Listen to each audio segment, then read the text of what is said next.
하나님께서 우리에게 주시는 생명의 말씀은 요한계시록 22장 1절 말씀에서 5절 말씀이 되겠습니다.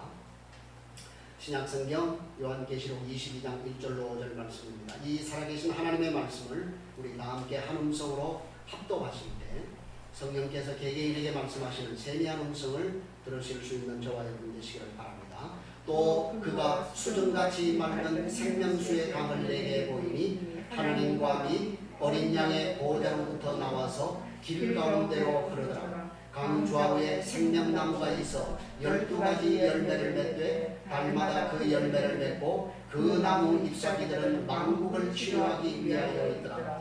다시 저주가 없으며 하나님과 그 어린 양의 보좌가 그 가운데 있으리니 그의 종들이 그를 섬기며 그의 얼굴을 볼 터이요 그의 이름도 그들의 이마에 있으리라. 다시 밤이 없겠고 등불과 햇빛이 쓸데없으니 이는 주 하나님이 그들에게 빛이시니라. 그들이 세세토록 왕노릇하리로다. 아멘. 할렐루야. 예. 오늘은 특별히 지난 주일 예배에 우리 가운데 일어났던 성령의 그 놀라우신 일하심의 역사에 대해서 우리 김미숙 집사님께서 잠시 간증을 하도록 하겠습니다.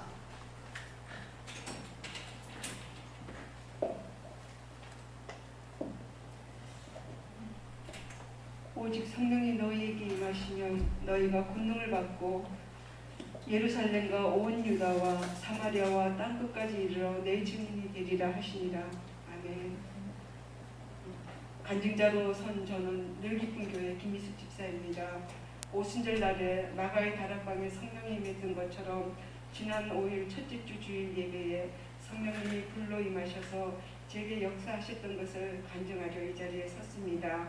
지난 주일 전날인 토요일 오전에 2차 백신 접종을 하고 접종으로 인한 이상 증세가 저녁부터 새벽녘까지 통증이 가라앉지 않아서 고통이 심했습니다.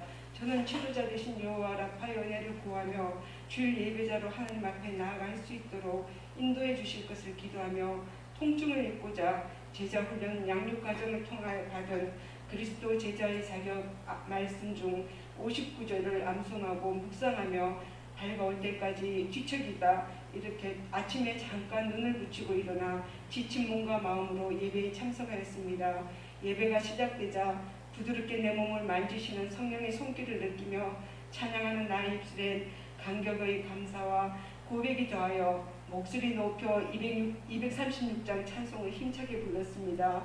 그리고 목사님의 대언의 말씀을 듣는 내내 성령의 불로 내 마음을 뜨겁게 만지시며 역사하시는 성령 하나님의 임재에 놀라움과 떨리는 마음과 감사의 마음에 그저 하염없이 눈물을 흘리며 거룩한 성 새 예루살렘이라는 주제로 말씀을 선포하시는 목사님의 대언하는 말씀을 한 말씀이라도 놓치지 않으려 집중하며 들을 때에도 성령의 불은 멈추지 않으시며 뜨겁게 역사하셨습니다. 예배가 끝나고 목사님과 사모님과 지체들에게 내게 임하신 사실을 말하고 내게 임하신 성령 하나님의 역사를 눈으로 보고 손으로 느낄 수 있도록 공동체 식구인 하늘자매에게 나의 몸 일부를 만져보게 했습니다. 형용할 수 없이 뜨거웠던 몸에 1시간여가 지나면서 서서히 쉬고 집에 가는 차에 타면서부터는 예전의 체온으로 돌아왔고 나의 몸은 부분적으로 오던 통증이 사라짐에 느끼는 기분이 아닌 내가 미처 깨닫지 못한 나의 다른 부위도 치유해 주셔서 회복되었음을 느낄 수 있었습니다. 그날 이후로 나의 몸과 마음은 한결 좋아져 주어진 일에 피곤해하지 않고 기쁘게 감당하게 되었습니다. 그러면서 저는 단지 여호와 라파의 하나님께서 요양보호사로 어르신들 케어에 지쳐있는 나의 연약한 육신을 치료하기 위해 성령의 불이 내리신 것이 아닐 거라는 의문점이 들어 내게 성령의 불을 내리신 선하신 하나님의 뜻을 깨닫고자 매시간 묵상과 기도로 하나님이 말씀하여 주시기를 구하였습니다. 그러던 지난 목요일 목사님과의 1:1 양육을 통해 제게 임하신 성령의 역사는 나 개인의 선물로만 주어진 것이 아니라 우리 늘 기쁜 공동체의 회복과 부흥을 위해 주셨음을 깨닫게 하셨습니다. 내게 임하셨던 성령의 불이 식어버린 공동체에 부흥의 불씨가 될 것이라고 하셨습니다. 그 집에서 묵상 중에 생각나게 하신 말씀이 간증 전 읽었던 사도행전 1장 8절 말씀이었습니다. 저는 성경을 펴서 사도행전을 상고하고 내게 성령의 불을 내리신 선하신 하나님의 뜻을 제 눈으로 보고 읽게 하심에 감사를 드렸습니다. 예전에 나는 믿음이 적은 신앙인으로 성령의 도우심과 역사심을 간절히 사모하기보다 작은 나의 믿음과 근거 없는 열정과 나의 의만 앞세워 전도와 섬김을 하다가 지치고 힘들다는 이유로 자신을 합리하며 도중 아무것도 하지 않고 성전 마당만 부지런히 밟고 살았던 저를 그럼에도 불구하고 주님은 믿음 적은 저를 책망하지 않으시고 실패를 거듭하지 않도록 목사님과의 1:1 양육을 통해 제자로 세워져 가도록 말씀으로 훈련하셔서 이제는 세상적인 것에 매이지 않고 오직 예수, 오직 말씀, 오직 믿음으로 서서 하루를 시작하는 아침부터 하루를 끝나고 잠자리에 눕는 늦은 저녁까지 시시때때로 하나님의 감동으로 된 성경에 기록된 말씀을 입으로 읊조리며 또 묵상하며 나와 함께 하신 임마누엘 하나님께 감사의 찬양을 올려드리는 삶으로 변화시켜 주신 은혜의 하나님께 내가 드릴 수 있는 것은 나의 작은 사랑에 몸주신 순종을 드릴 수 있어 기쁘고 행복합니다. 우리 늘기쁨 공동체뿐만 아니라 많은 교회들이 성령의 불씨가 소멸되어 침체된 현 상황에 작고 약한 나에게 찾아와 주신 성령의 임재를 나 혼자 가슴에 지지고 전하지 않으면 안 될 것이며 내게 임한 성령의 불이 온라인 예배에 동참한 성도님들에게도 역사하여 주시기를 소원하며 이 계기로 늘기쁨 교회에 성령의 불이 역사가 들불처럼 타오르기를 간구하며 또한 내게 임한 성령의 불이 소멸하지 않도록 쓰임받게 하신 하나님의 뜻에 부응고자 나를 부인하고 내게 주신 십자가를 지고 예수님이 가신 그 좁은 문을 향해 가겠습니다. 이 예배에 참여한 우리 모두가 예수 그리스도의 이름으로 제사함을 받았고 하나님께서 보내신 성령의 선물도 이미 여러 번 심령에 받았음을 잊지 말고 기억하셔서 성령의 역사가 임하시기를 간절히 사모하는 성도 모두가 되기를 바라며 간증자로 세우신 성령 하나님을 찬양합니다. 모든 영광 하나님께 올려드립니다. 예, 우리 집사님이 간증을 하셨습니다만 이 성령의 불의 임하심은 우리 집사님의 개인의 선물이요 영광이긴 합니다만 그러나 하나님께서 그러한 성령을 우리에게 선물로 주실 때 그것은 한 개인의 선물이 아니라 공동체에 주신 축복이라고 생각합니다. 그래서 여러분 지난 한 주에 우리 대한민국에 7만여 교회가 예배를 드렸을 것입니다. 그렇죠? 그런 예배 가운데 이런 성령의 강하신 임하심의 역사, 일하심의 역사, 불의 역사가 감정이 되는 그러한 예배가 과연 몇 군데나 있었을까요? 그렇죠? 그래서 이 작은 이 지하의 구석에 하나님께서 우리 집사님을 통해서 성령을 나타내시고 성령을 일하게 하신 것을 우리가 기억하면서 이 성령의 불이 우리 집사님으로부터 우리 모든 성도들에게 온라인으로 예배하는 우리 모든 성도들에게 임파테이션 되어서 전이가 되어서 정말 우리가 성령 충만하여서 이 마지막 시대에 그리스도의 정인된 사명을 잘 감당하는 우리 집사님과 우리 모든 성도들이 되시기를 바랍니다. 할렐루야. 예, 우리는 지난주에 우리는 거룩한 성 새 예루살렘이 바로 우리 교회를 가리킨다. 그리고 하나님의 백성을 가리킨다라고 하는 것을 우리가 보았습니다. 그리고 그 거룩한 성 새 예루살렘인 하나님의 백성들이 가진 그 영광이 무엇인가? 얼마나 영광이 찬란하고 위대한 것인지 요한은 그것을 형용하기 위해서 그 시대의 당대의 가장 좁은 보석류를 총망라해서 그 보석처럼 빛나는 영광이 광채다. 바로 우리 성도들의 영광이요 광채다 라고 말씀하는 것입니다. 그래서 그 하나님의 영광을 입은 하나님의 빛을 받은 하나님의 백성들은 반드시 일어나 빛을 따르는 삶을 살게 된다. 그리고 그러한 삶이 우리의 삶 가운데 문득문득 나타나게 되어 있다 라고 그렇게 말씀을 드렸습니다.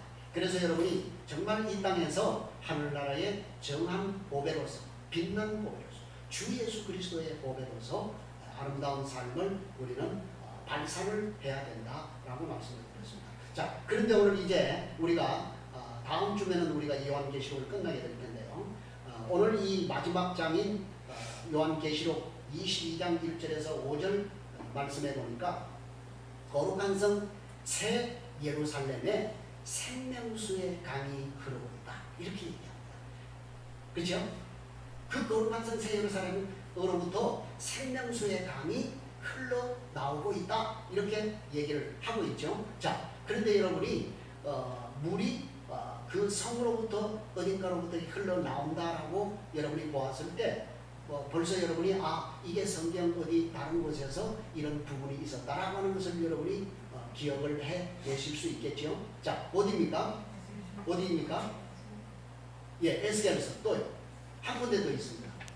창세기 2장.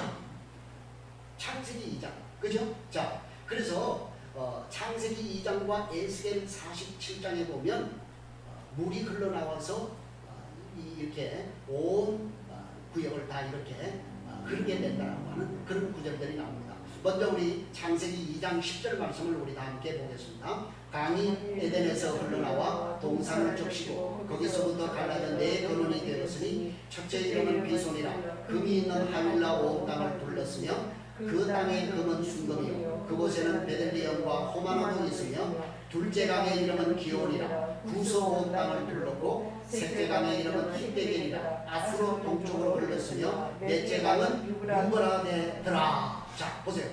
여기 하나님의 첫 창조의 세계인 에덴 동산에서, 그죠? 동산 중앙에서부터 뭐가 흘렀다고요? 물이 흘렀다고 그랬습니다. 그죠? 물이 흘러나와서 온 동산을 적시고 그리고 그 물이 네 근원이 되어서 온 땅에 흐른다라고 기록이 되어 있는 것입니다. 그죠? 자, 그리고 에스겔 47장에 보면 에스겔이 보았던 그 에스겔 성전의 환상 가운데서도 성전에서 물이 흐르는 장면이 나와요. 자, 에스겔 47장 1절을 봅니다. 그가 나를 데리고 성전문에 이르시니 성전의 앞면이 동쪽을 향하였는데 그 문지방 밑에서 물이 나와 동쪽으로 흐르다가 성전 오른쪽 제단 남쪽으로 흘러내리더라. 자, 여러분이 집에 가셔서 에스겔 40장부터 사실은 여러분이 마지막 48장까지를 한번 읽어보시기 바랍니다. 그러면 그 에스겔에게 보여주셨던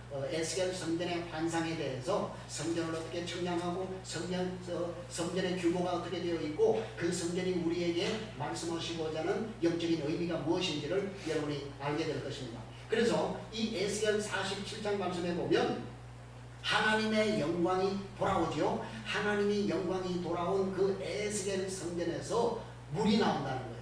그죠? 성전 문지방에서 물이 흘러나와서 이제 계속 그 2절 말씀부터 해서 쭉쭉 말씀을 보게 되면 그 물이 흘러서 이제 강으로 흘러서 그리고 결국은 바다에까지 도달을 해서 그 바다에 물이 닿는 곳곳마다 생명이 부어지고 죽었던 생물들이 소생케 된다. 다시 살아나는 역사가 일어난다.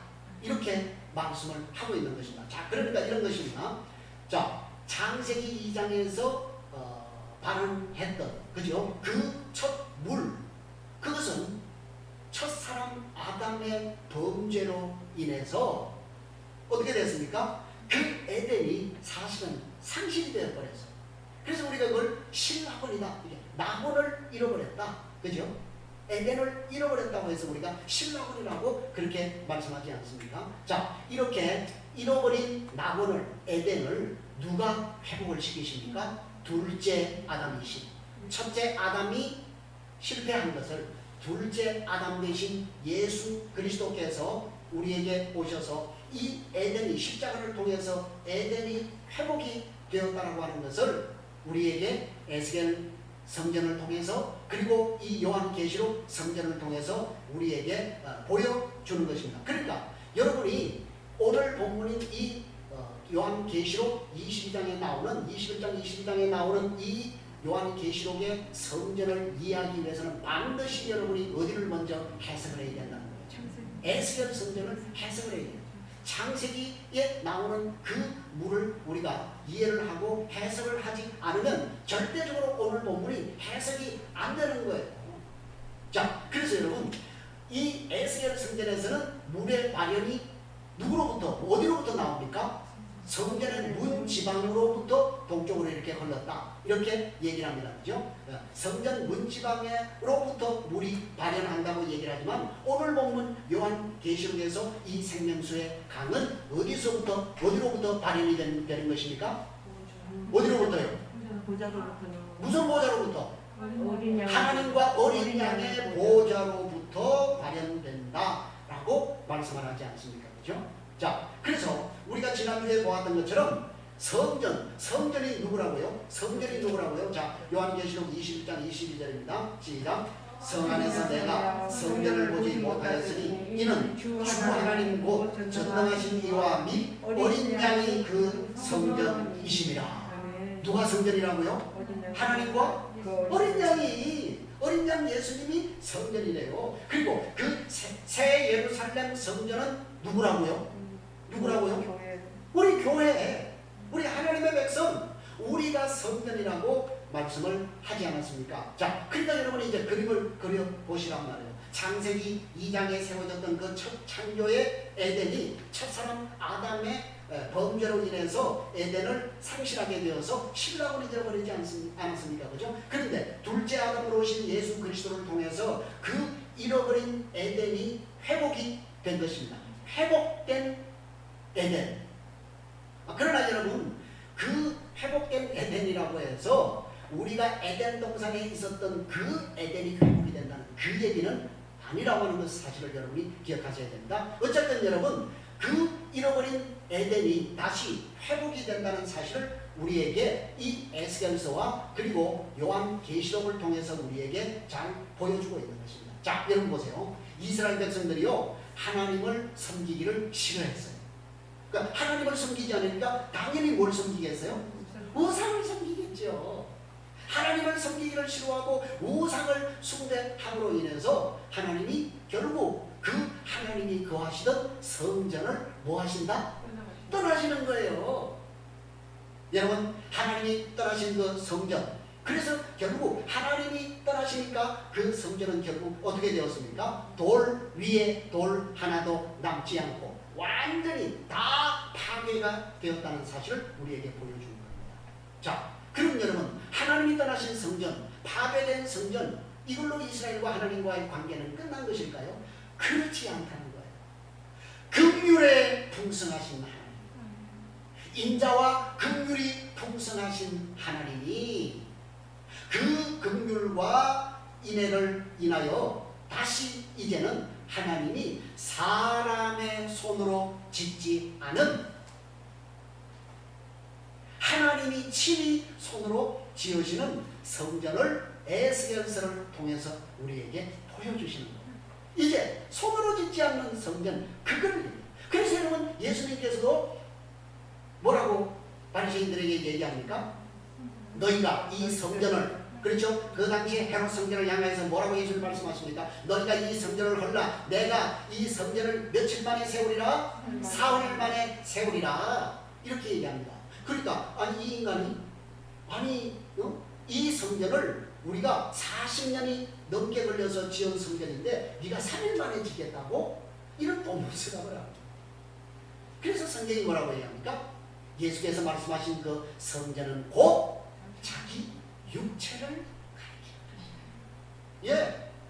그래서 예수님이 3일 만에 부활하시지 않았습니까? 그죠? 자, 그래서 이제 하나님이 이 에스겔 환상을 통해서 다시는 사람의 손으로 짓지 않는, 하나님이 친히 손수 지으시는 성전을 내가 짓겠다.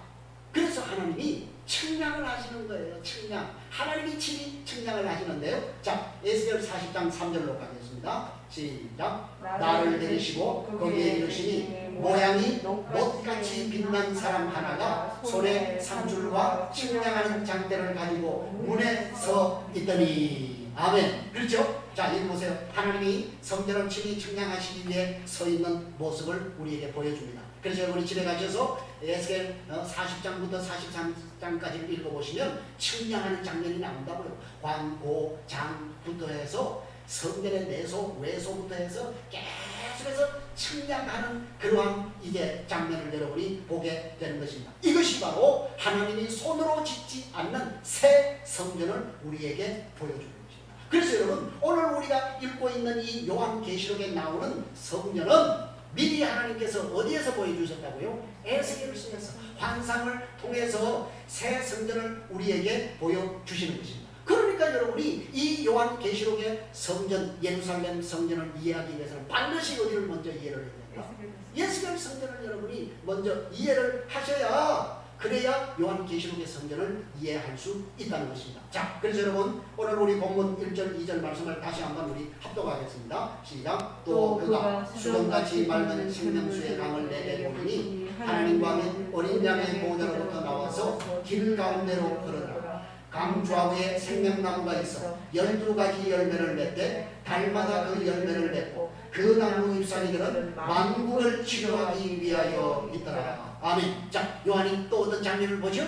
무슨 장면을 봤다고요? 새 예루살렘 성 안에 어떤 강이 흐르는 것을 보았다고요? 수정과 같이 맑은, 얼마나 투명해서 수정과 같이 맑은 생명수 강이 흐르는 것을 보았는데, 그 생명수 강의 근원이 어디였다고요? 하나님과 어린 양의 보좌로부터 흘러나와서 길 가운데로, 길 중앙으로 흐른다고 그렇게 얘기를 합니다. 자, 그래서 여러분 이제 그림을 그려보시란 말이에요. 하나님의 그 보좌로부터 이제 생명수의 강물이 흘러나와서 길 가운데로 쫙 흐르는데, 그죠? 그 강 좌우에는 뭐가 있다고요? 생명나무가 있더라는 거예요. 그런데 그 생명나무가 어떻게 해요? 달마다 매달 어떻게 해요? 열매를 맺더라는 거예요. 그래서 그 잎사귀는 또 무슨 효과가 있다고요? 만국을 치료하는 그런 효과가 있는 그러한 이제 효능이 있고, 그리고 열매가 매달 새롭게 그렇게 맺힌다고 그렇게 얘기하는 것입니다. 그런데 여러분, 요한이 이 장면을 어디에서 인용하는 것일까요? 어디에서 인용하는 것일까요? 에스겔서에서요. 에스겔서에 이미 다 나와 있다니까요. 자, 볼까요? 자, 에스겔 47장 1절 봅니다. 시작. 그가 나를 데리고 성전문에 이르시니 성전의 앞면이 동쪽을 향하였는데 그 문지방 밑에서 물이 나와 동쪽으로 흐르다가 성전 오른쪽 제단 남쪽으로 흘러내리라. 7절입니다. 내가 돌아가니 광 좌우편에 나무가 심이 많더라. 그가 내게 이르시되 이 물이 동쪽으로 향하여 흘러 아라바로 내려가서 바다에 이르리니 이 흘러내리는 물로 그 바다의 물이 되살아나리라. 이 강물이 이르는 곳마다 번성하는 모든 생물이 살고 또 고기가 심히 많으리니 이 물이 흘러 들어가므로 바닷물이 되살아나겠고 이 강이 이르는 각처에 모든 것이 살 것이며. 12절입니다. 강 좌우의 가에는 각종 먹을 과실나무가 자라서 그 잎이 시들지 아니하며 열매가 끊이지 아니하고 달마다 새 열매를 맺으리니 그 물이 성소를 통하여 나옵니다. 그 열매는 먹을 만하고 그 잎사귀는 약재료가 되리라. 아멘. 어떻습니까? 똑같지 않아요. 요한계시록의 이 말씀과 똑같지 않아요. 다른 부분은 뭐예요? 아까 우리가 말씀드렸던 대로 에스겔 성전은 물이 어디서부터 발현이 되고 성전 문지방으로부터, 그렇죠? 그런데 요한계시록 성전에서는 어디서부터 발현이 된다고요? 하나님과 어린 양의 보좌로부터 물이 발현된다라고 하는 것이죠. 자, 그런데 여러분, 어쨌든 이 성소에서, 그죠? 성전 대신 그분으로부터 뭐가 흘러나온다고요? 생명수가 흘러나온다고 했잖아요. 그죠? 그래서 이 생명수가 흘러나와서 이 물이 닿는 곳마다 어떻게 된다? 모든 것이 모든 것이 그 물이 닿는 곳마다 죽었던 생명들이 살아나는 그런 놀라운 역사가 일어난다고 말씀을 하고 있는 것입니다. 그리고 그 물이 생명의 물이 흐르니까 자연히 그 옆에 무슨 나무가 있다? 생명나무가, 생명의 물이 흐르니까 생명나무가 있을 것이고 그 생명나무에 뭐가 열린다? 열매가 열린다.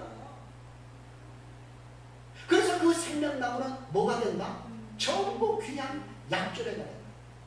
그래서 여러분 이 말씀을 가지고요 치유에 적용했던 그런 목사님이 있는데 이걸 가지고요 여러분 신천지가 그걸 딱 그러더라니까요.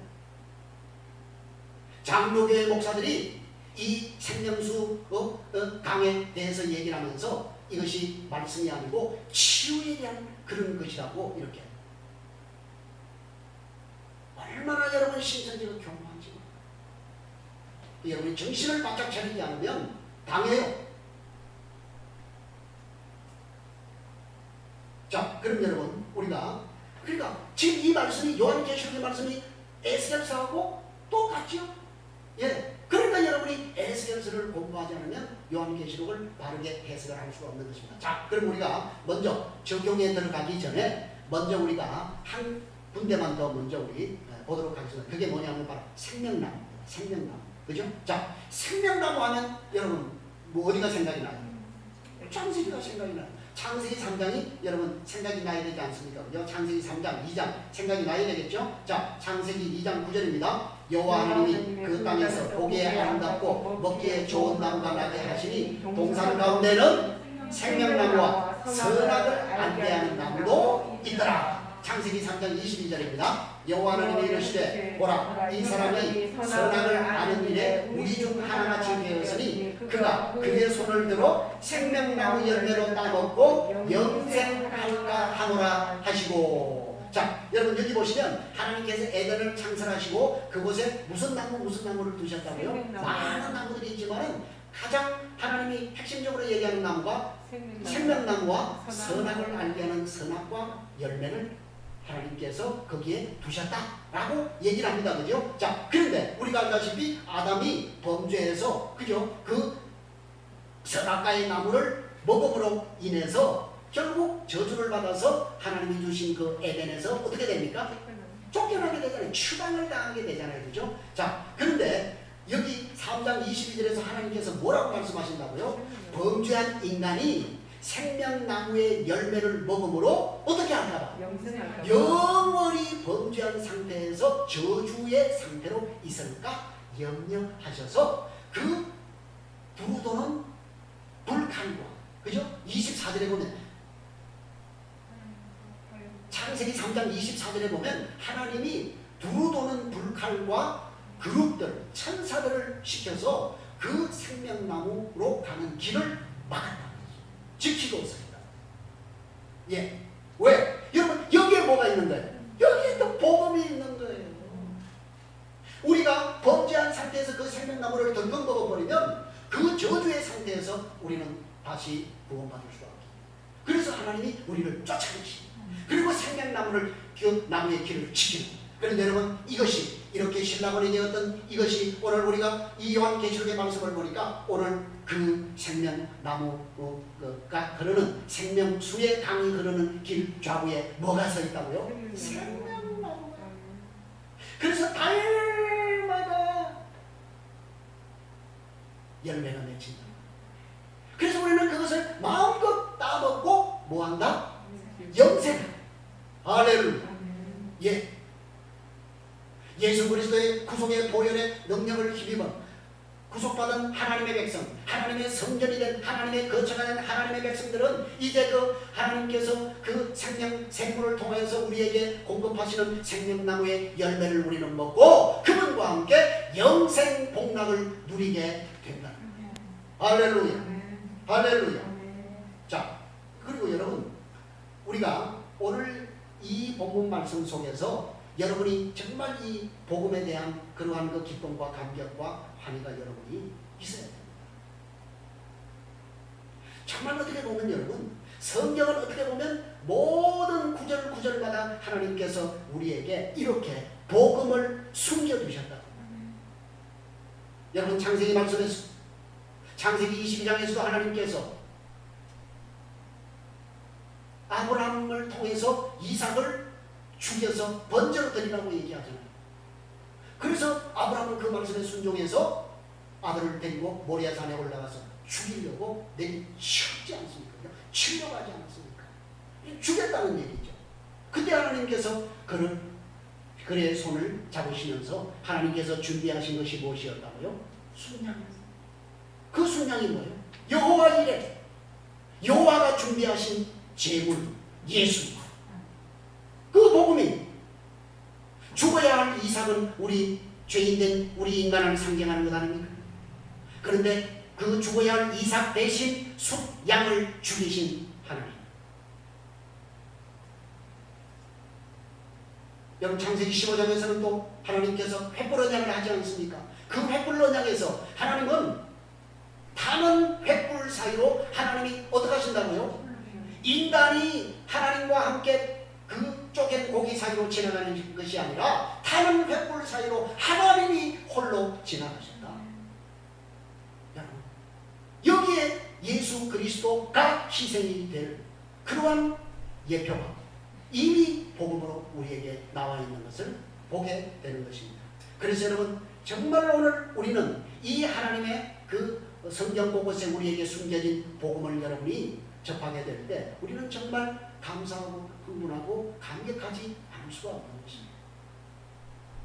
어제 우리 아들 자매하고 1대1을 하면서 하나님께서 우리에게 허락하신 그 그리스도가 나를 대신해서 받았던 형벌에 대해서 그 암송 구절을 가지고 함께 은혜를 나눴습니다. 여러분 그 예수 그리스도께서 우리가 형벌을 받아야 되는데 우리가 받아야 할 형벌 대신 예수 그리스도가 대신 형벌을 받았다고 하는 그 부분에 있어서 우리는 그 로마서 5장 말씀을 보게 되면 우리에게 이렇게 얘기합니다. 5장 6절에서는 이렇게 얘기합니다. 우리가 아직 연약할 때에 기약대로 그리스도께서 우리를 위하여 죽었어요. 5장 8절에서는 우리가 아직 죄인 되었을 때 그리스도께서 우리를 위하여 죽으심으로 하나님께서 우리에게 대한 자기의 사랑을 확정하셨다고 했습니다. 10절 말씀에 보면 그리스도께서 우리가 그리스도와 원수가 되었을 때에 우리가 연약했을 때 우리가 죄인 되었을 때 우리가 그분과 원수가 되었을 때 우리를 위하여 죽으심으로 하나님이 우리에게 대한 자기의 사랑을 확정하십니다. 여러분 성경 곳곳에 이런 복음이 있지 않습니까? 이렇게 하나님께서 우리를 사랑하신다고 하는 자기의 사랑을 성경에 확정해 놓으신 것이 바로 성령입니다. 그래서 제가 여러분에게 자꾸 성경을 러브레터, 하나님이 나에게 보내신 러브레터다, 생명의 말씀이다. 그런데 여러분 그 말씀이 읽기가 싫으시다, 묵상하기가 싫으시다, 암송하기가 싫으시다. 아니죠. 정말 그런 마음이 내 마음에 든다라고 한다면 여러분 자신을 돌아봐요. 어떻게? 고린도서 13장 5절 말씀에 바울은 우리에게 뭐라고 경고합니까? 너희는 너희가 믿음 안에 있는가 너희 자신을 시험하고 확증하라. 그리스도가 네 안에 계신 것을 알지 못하느냐? 그렇지 않으면 너는 버리운 자야. 무서운 얘기입니다. 여러분이 정말 믿음 안에 있는 사람인가? 여러분을 확정하고 시험하라는 거예요. 정말 내 안에 그리스도가 계신 것이 내가 확인이 되느냐? 아멘이 되느냐?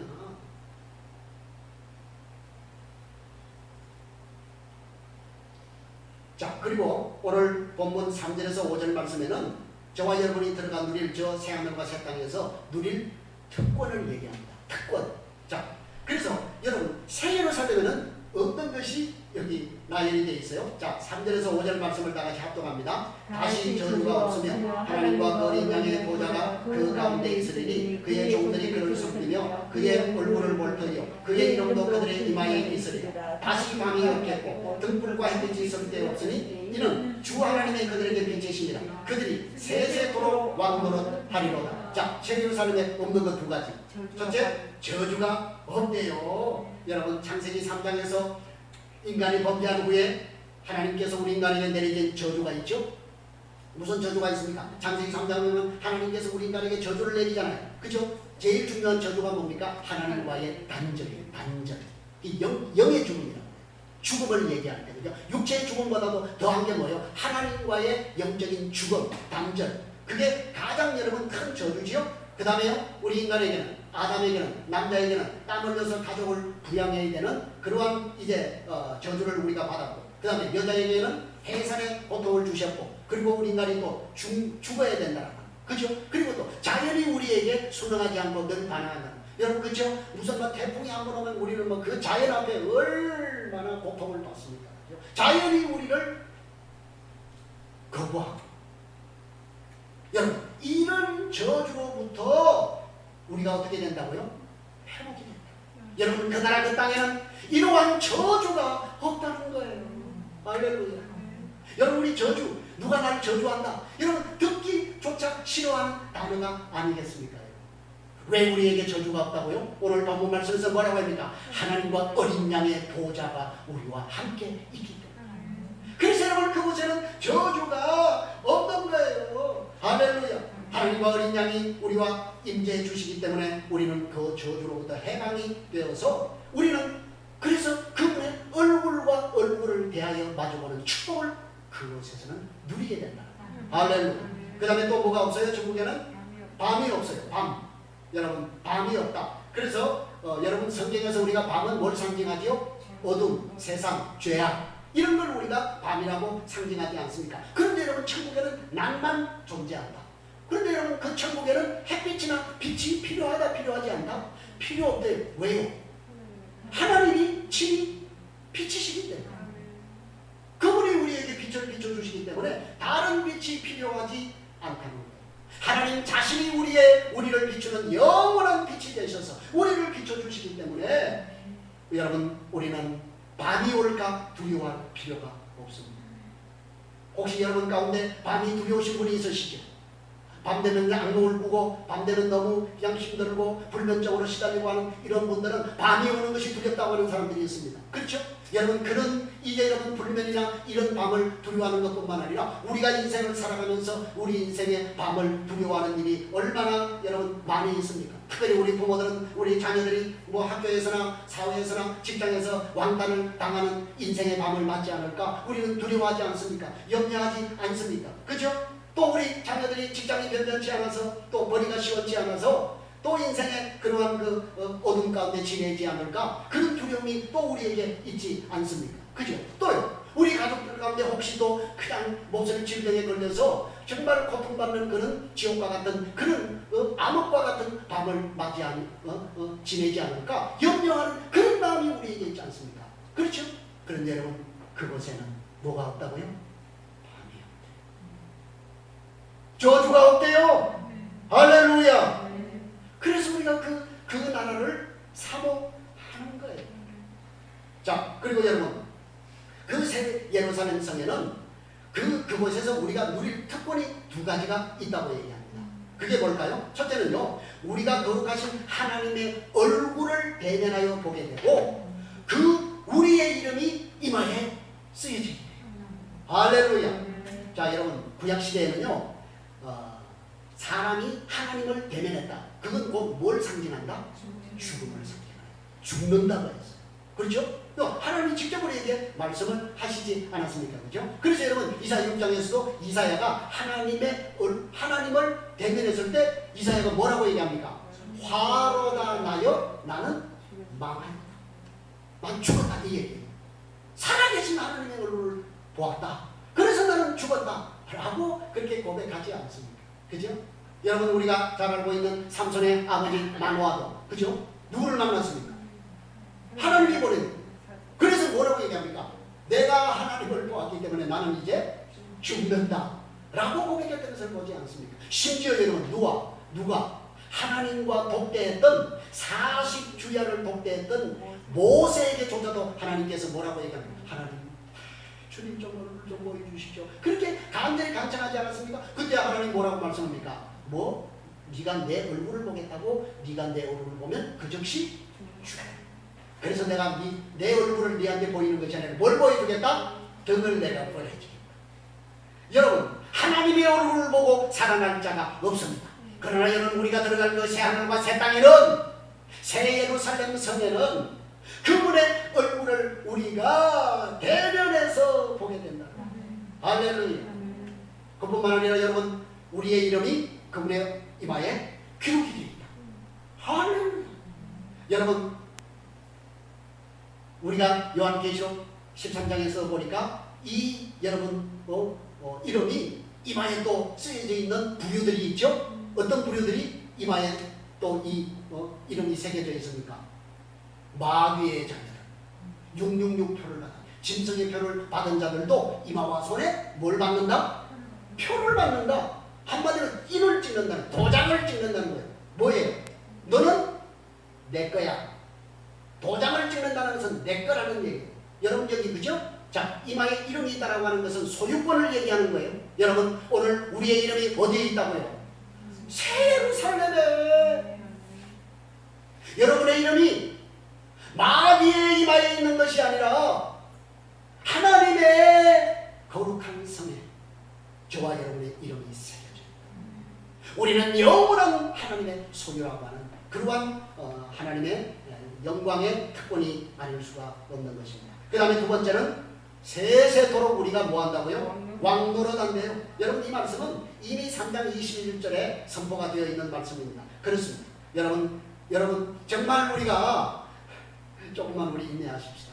우리가 예수 믿는다고 해서 얼마나 여러분 때로는 우리가 무시당하고 천대당하고 아이고 저 수구 꼴통들 자기들밖에 모르고 자기들만 천국 간다고 자기들만 하늘나라 간다고 얘기하는, 그래서 얼마나 이기적인 집단이고 얼마나 지탄의 대상이고 얼마나 지구상에서 떠나가라고 그렇게 얘기하는 그러한 무시당하는 핍박당하는 그러한 사람들이 얼마나 많습니까? 그러나 여러분 정말 우리는 주님께서 우리에게 허락하신 그 하늘나라에 들어가서 그분과 함께 세세토록 왕노릇하게 된다는 것입니다.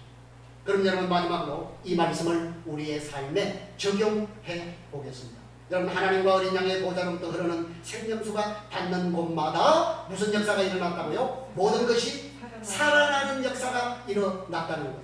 자, 그럼 여러분 보세요.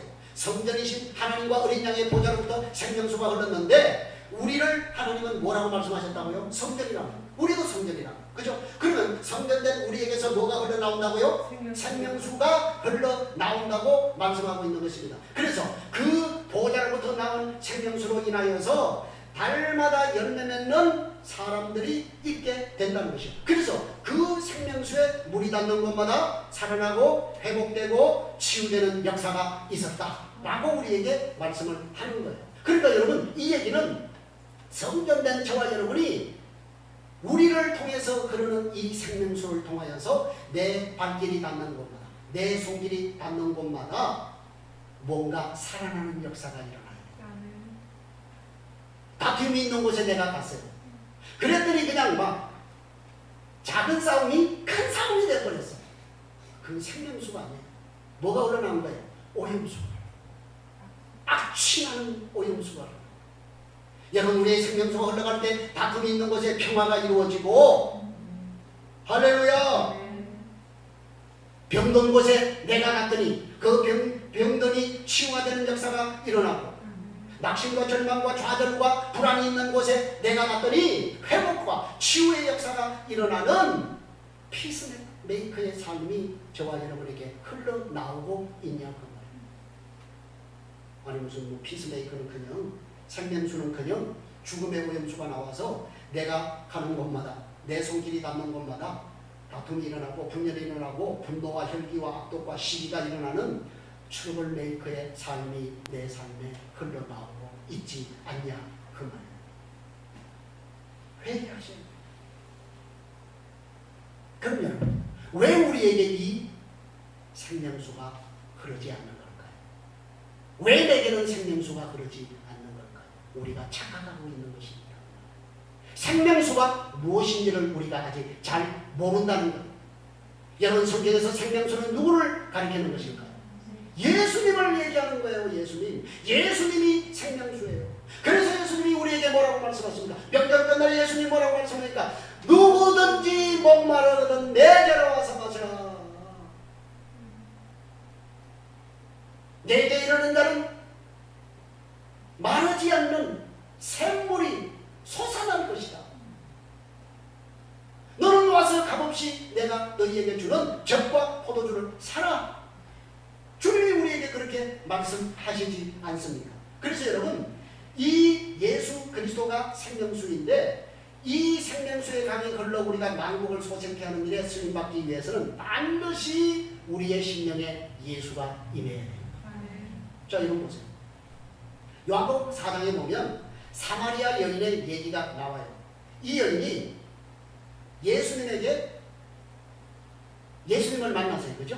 그 물을 길을 가는 예수님이 내가 너에게 생수를 주겠다. 이렇게 얘기합니다. 그러니까 이 여인이 뭐라고 예수님께 얘기합니까? 아, 예수님, 예, 좋습니다. 나도 지겨워요. 계속 이렇게 물 떠오려고 하니까 너무 지겨워요. 나한테 그 마르지 않는 생물을 주어서 나로 다시 이 우물가에서 이 생물을 길어 다니지 않도록 해 주십시오. 이렇게 얘기했어요. 여러분, 지금 예수님은 이 여인에게 그 여인이 요구하는 마르지 않는 세상의 기적과 같은 그 물을 주기를 원하시는 겁니까? 아니에요. 물 주기를 원하시는 거예요. 생수인 나를 네가 먹어야 영생한다. 그러니까 여러분, 이것은 굉장히 중요한 거예요. 오늘 여러분, 대다수의 그리스도인들이 교회에 나오는 목적이, 예수를 믿는 목적이 바로 자기의 육신의 영광과 부귀영화와 안정과 성공과 이런 것들을, 여러분, 그래서 주님, 이런 것들이 내게 목마르지 않게, 그래서 다시 내가 물기를 오지 않게 해주세요 라고 얘기했던 사마리아 여인과 오늘 우리가 예수 믿는 목적이 뭐가 다르냐고. 한 번도 성경은 우리에게 그러한 것을 생수라고 말하지 않았습니다. 예수는 당신 자신이, 예수 자신이 생수라고. 그래서 너희가 나를 먹어야, 내 피를 먹고 내 살을 먹어야 나와 관계가 있다라고 그렇게 말씀하십니다. 여러분, 오늘 우리가 이렇게 핀타가 맞죠?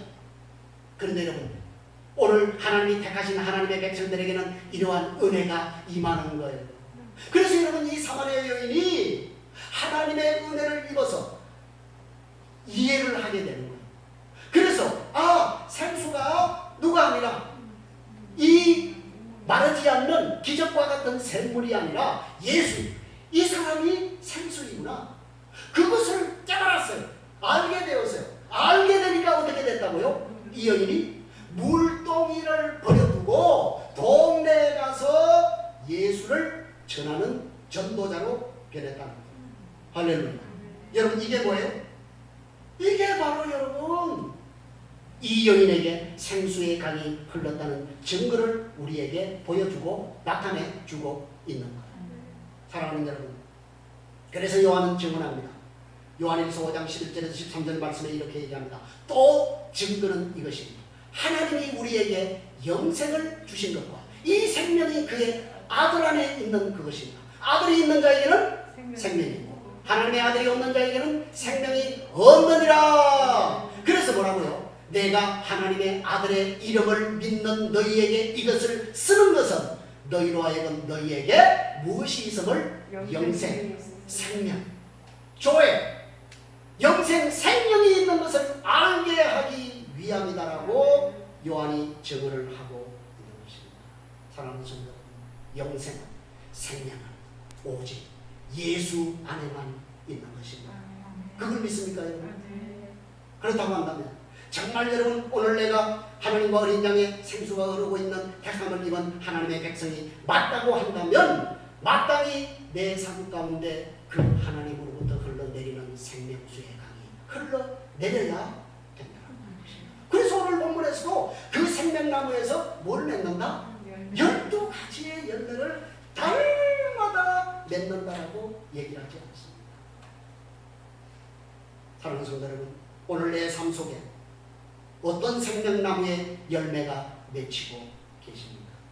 우리가 열매하면 성경에서 뭘 생각해야 될까요? 성령의